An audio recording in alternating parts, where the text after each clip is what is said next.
കേളി കലാസാംസ്കാരിക വേദി നസീം ഏരിയ അവതരിപ്പിക്കുന്ന നാടകം ഊരാങ്കുടുക്ക്. രംഗത്ത് വിനോദ് കുമാർ മലയിൽ, രാകേഷ് മലപ്പട്ടം, സജീവ് നസീം. സാങ്കേതിക സഹായം പ്രമോദ് കോഴിക്കോട്, ഫൈസൽ കുണ്ടോട്ടി, ബിജു താഴമ്പത്ത്. നാടകരചന പ്രകാശൻ ചെറുകുന്ന്. നാടക സംവിധാനം വിനോദ് കുമാർ മലയിൽ.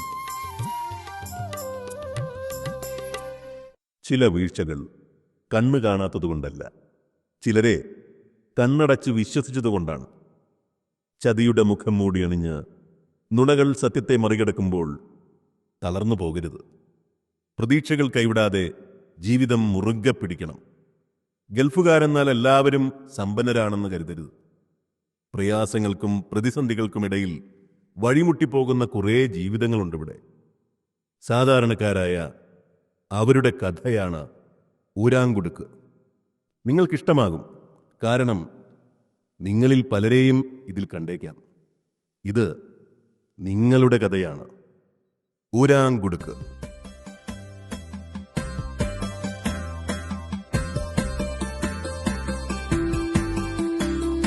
സ്വപ്നങ്ങൾ ഒരുപാട് കണ്ടങ്ങനെ ഞാനും കയറി വിമാനത്തില്. നാടിന്റെ മരതക പച്ചയും വിട്ടു ഞാൻ വന്നതു പൊള്ളുന്ന മരുഭൂമിയിൽ.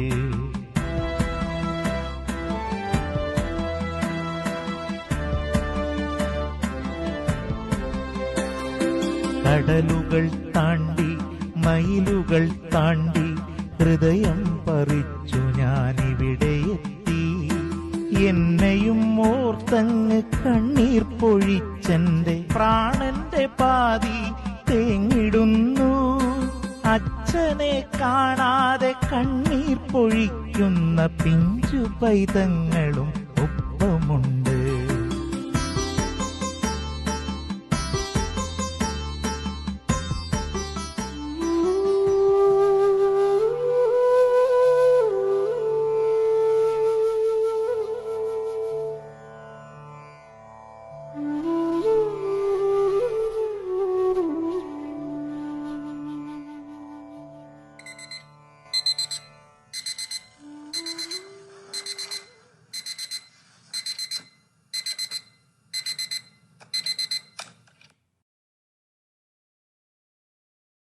സതീശേട്ടാ, നിങ്ങൾ ഇന്നും വരുന്നില്ലേ?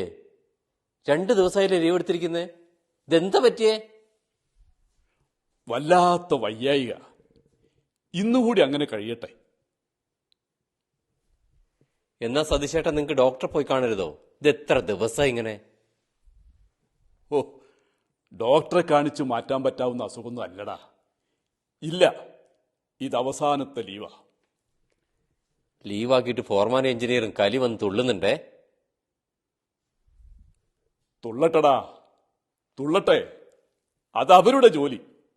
പണിതാലും പണിതാലും തീരാത്ത തിരക്ക്. ഈ തിരക്കൊക്കെ എങ്ങനെ അവസാനിപ്പിക്കാമെന്നാ ഞാനും ആലോചിക്കുന്നത്. നിങ്ങൾക്കിത് എന്താ പറ്റിയേ? വീട്ടിലെന്തെങ്കിലും പ്രശ്നങ്ങളോ മറ്റോ ഉണ്ടോ? രാത്രി ഉറക്കമില്ലാതെ കിടന്ന് വെപ്രാളപ്പെടുന്നത് കണ്ടല്ലോ. ഏയ്, ഒന്നുമില്ലടാ, ഒക്കെ ശരിയാവും. നീ വൈകണ്ട, വേഗം പോകാൻ നോക്ക്.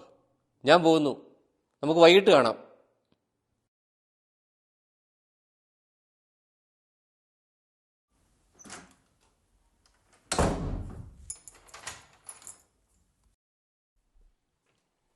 ആവശ്യത്തിലധികം സങ്കടങ്ങൾ അവന്റെ കയ്യിൽ തന്നെയുണ്ട്. പിന്നെ എന്തിനു ബുദ്ധിമുട്ടിക്കണം?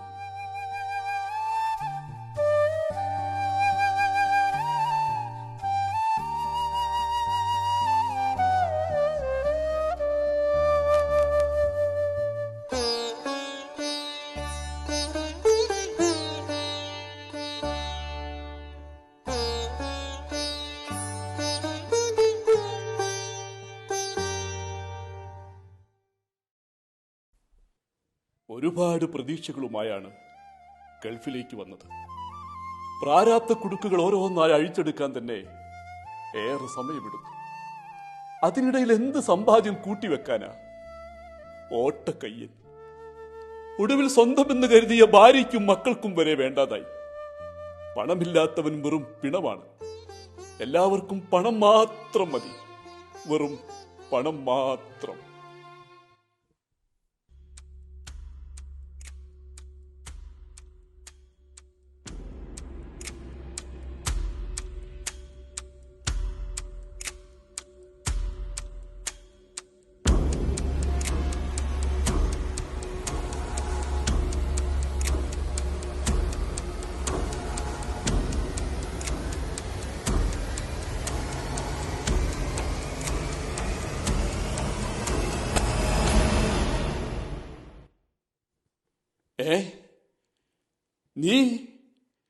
നിങ്ങൾ ആരാണ്? ചോദിച്ചത് കേട്ടില്ലേ? നിലവിട്ട് നിൽക്കുന്ന എന്റെ ക്ഷമയെ പരീക്ഷിക്കരുത്. ഞാൻ സതീശൻ.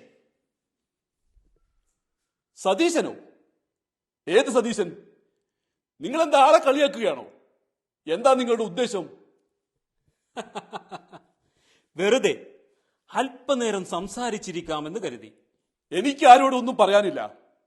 ഒന്നും കേൾക്കുകയും വേണ്ട. ദയവ് ചെയ്തൊന്ന് പോയി തരാമോ? എന്തിനാണ് ഇങ്ങനെ ദേഷ്യപ്പെടുന്നത്? കുരക്കിട്ട് മരണം വരിക്കാൻ തയ്യാറായ നിങ്ങളെ ഞാൻ തടസ്സപ്പെടുത്തുന്നില്ല. പക്ഷേ എന്താണ് നിങ്ങൾ മരണം തിരഞ്ഞെടുക്കാനുള്ള കാരണം? അത് നിങ്ങളെ ബോധ്യപ്പെടുത്തേണ്ട കാര്യമില്ല. സ്വപ്നഭൂമിയായ ഗൾഫിൽ വന്നു, ഗൾഫുകാരനുമായി, എന്നിട്ടും നിങ്ങൾ മരണം തിരഞ്ഞെടുക്കുന്നു. ഗൾഫുകാരൻ നാട്ടുകാരുടെ കണ്ണിൽ മാത്രം എന്നെപ്പോലെ ഗതികെട്ട ഒരാൾ ഈ ഭൂലോകത്തുണ്ടാകുമോ? അതൊക്കെ നിങ്ങളുടെ വെറും തോന്നൽ മാത്രമാണ്. തോന്നലല്ല, എന്റെ അനുഭവങ്ങളാണ്. ജീവിതഭാരം ഇറക്കി വെക്കാൻ ഇടമില്ലാതാകുമ്പോ മിണ്ടാട്ടം മുട്ടിയ മനസ്സ് ഏകാന്തതയിൽ അഭയം തേടും, പതിയ മരണത്തിലേക്ക്. നിങ്ങൾ സ്വയം സൃഷ്ടിക്കുന്ന തടവറയാണ് ഈ ഏകാന്തത. ഇതിനു പുറത്ത് വേറെയും ലോകമുണ്ട്. ഉണ്ട്. ഓരോരുത്തർക്കും അവരവരുടേതായ ലോകം.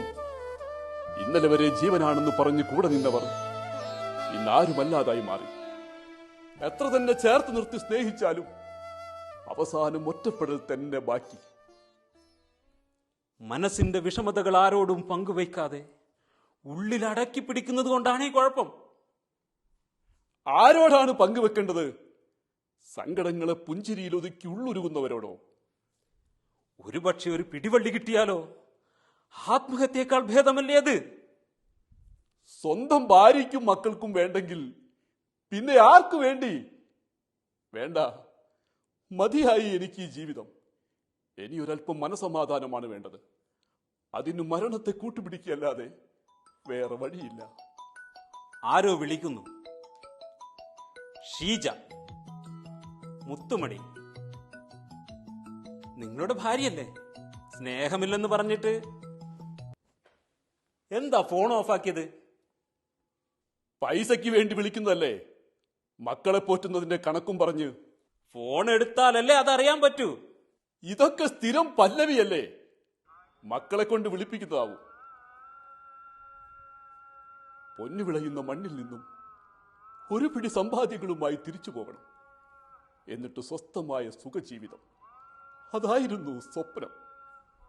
നാട്ടിൽ സ്വന്തം പേരിൽ മണ്ണും അതിലൊരു വീടും, ചുമടെടുത്ത് നടുവൊടിഞ്ഞ അമ്മയ്ക്ക് വിശ്രമം, വയ്യാതായി കിടക്കുന്ന അച്ഛന് മരുന്നും നല്ല ഭക്ഷണവും, പെങ്ങളുടെ കല്യാണം, അനിയന്മാരുടെ പഠിപ്പ്, അങ്ങനെ ആഗ്രഹങ്ങളുടെ ഒരു നീണ്ട പട്ടിക തന്നെ ഉണ്ടായിരുന്നു കയ്യിൽ. തീർച്ചയായും സ്വന്തം പ്രയാസങ്ങളും പരിമിതികളും മറച്ചുവെച്ച് ഏറെ പണിപ്പെട്ടാണെങ്കിലും അതൊക്കെ ഞാൻ എത്തിപ്പിടിക്കുകയായിരുന്നു. എന്നിട്ടിപ്പോൾ എല്ലാത്തിനും ഒടുവിൽ ആത്മഹത്യയിൽ അഭയം തേടുന്നു. ഞാൻ ഒറ്റപ്പെട്ടുപോയി. ഒറ്റപ്പെടലിന്റെ വേദന അറിയണമെങ്കിൽ ഒറ്റപ്പെടുക തന്നെ വേണം. അടച്ചിട്ട മുറിയിൽ ഇങ്ങനെ ഒറ്റയ്ക്കിരിക്കുന്നത് കൊണ്ടാണ് ഈ തോന്നൽ. പുറത്തേക്കിറങ്ങിയെന്ന് നോക്കൂ. വേണ്ട, തകർന്നു പോയ ജീവിതം എന്നെ വല്ലാതെ ശ്വാസം മുട്ടിക്കുന്നു. ജീവിതത്തിന്റെ രണ്ടറ്റവും കൂട്ടുമുട്ടിക്കാൻ നെട്ടോട്ടമൂടി. ഒടുവിൽ ഓട്ടം മാത്രം ബാക്കിയായ നിർഭാഗ്യവാൻ. പരിഹസിക്കുകയാണോ?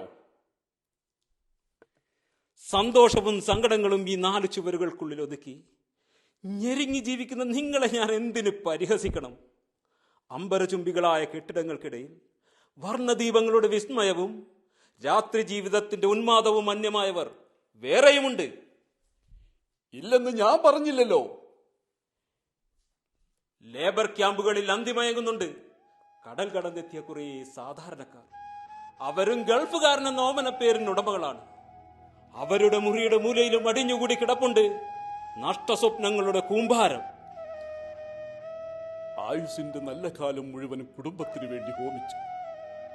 ബന്ധുക്കളിൽ നിന്ന് ഒറ്റപ്പെട്ടും വിശപ്പെന്ന വികാരത്തെ 2 നേരമാക്കി ചുരുക്കി ആരെയും ഒന്നും അറിയിക്കാതെ എല്ലാം ഉള്ളിലൊതുക്കി കഴിയുന്നവൻ പ്രവാസി. ഈ കാര്യങ്ങളൊക്കെ വീട്ടുകാരെയും ബോധ്യപ്പെടുത്തണമായിരുന്നു. ഗൾഫുകാരനെന്നാൽ സമ്പന്നതയുടെ നടുവിലാണെന്ന് ധരിച്ചു കാണും. ധരിച്ചതല്ല, തെറ്റിദ്ധരിപ്പിച്ചതാണ്.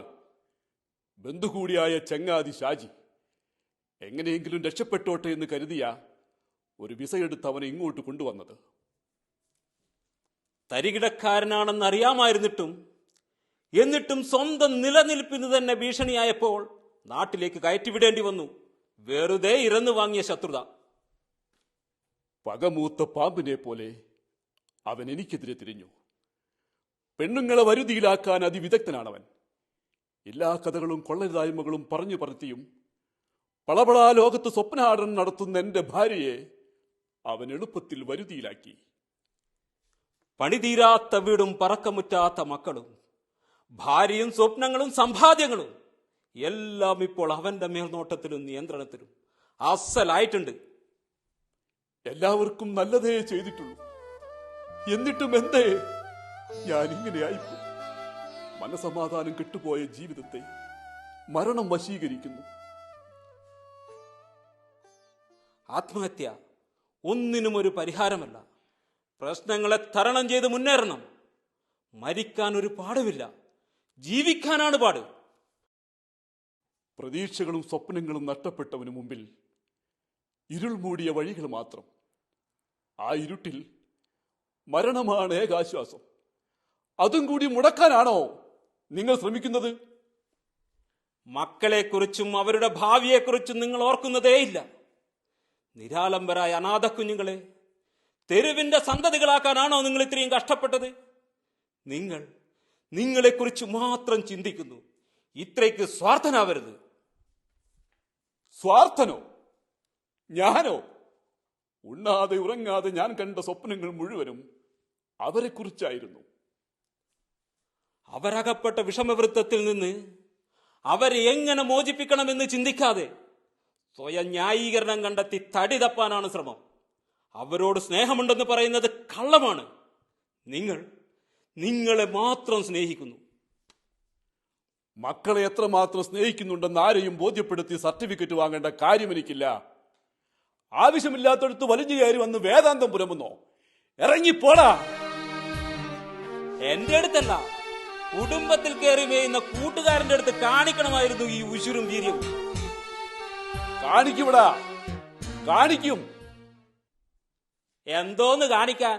കെട്ടി തൂങ്ങി ചത്തതോ? ഇതിലും നല്ലത് അവന് മണിയറ വിരിച്ചു കൊടുക്കലായിരുന്നു. എടാ, എന്താ നീ പറഞ്ഞത്?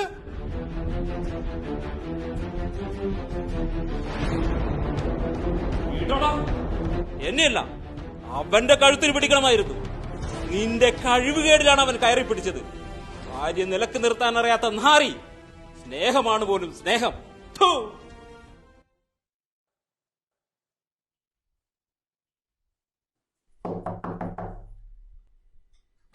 സതീശേട്ടാ, വാതിൽ തുറക്ക്.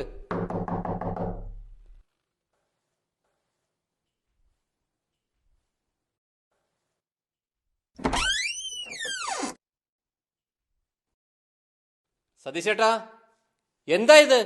നിങ്ങളിത് എന്തിന് പുറപ്പാടാ? അടിപതറി വീണവന്റെ അവസാനത്തെ അത്താണി ആത്മഹത്യ.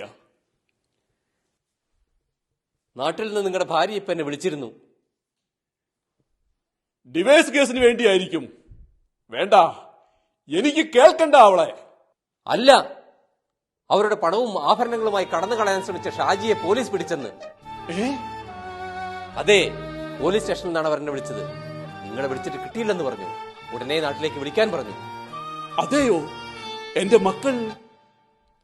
സതീശേട്ടാ, നിങ്ങൾ തളർന്നാൽ അത് ഞങ്ങളെയും ബാധിക്കും.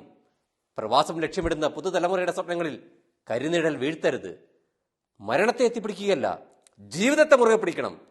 ഈ ഊരാക്കുടുക്ക് പൊട്ടിച്ച് അറ്റുപോയ ബന്ധങ്ങളുടെ കണ്ണികളെ നമുക്ക് ചേർത്ത് കെട്ടാം. ഉരുകുന്ന മെഴുകുതിരി നാളം പോലെ എരിയുന്ന ഓരോ പ്രവാസികളും ജീവിതം എന്നൊരാ പുസ്തകത്താളിലെ കണക്കുകൾ കൂട്ടാൻ മറന്നു പ്രവാസി.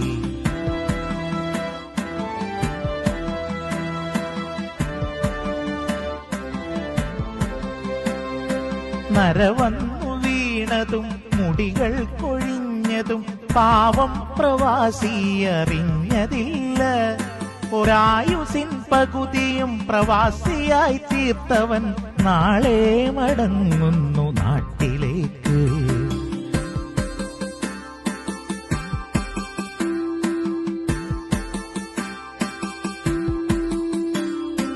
ഒടുവിലൊരു ചോദ്യം ബാക്കിയായി നിൽക്കുന്നു, ഇത്രയും കാലം നീ എന്തു നേടി?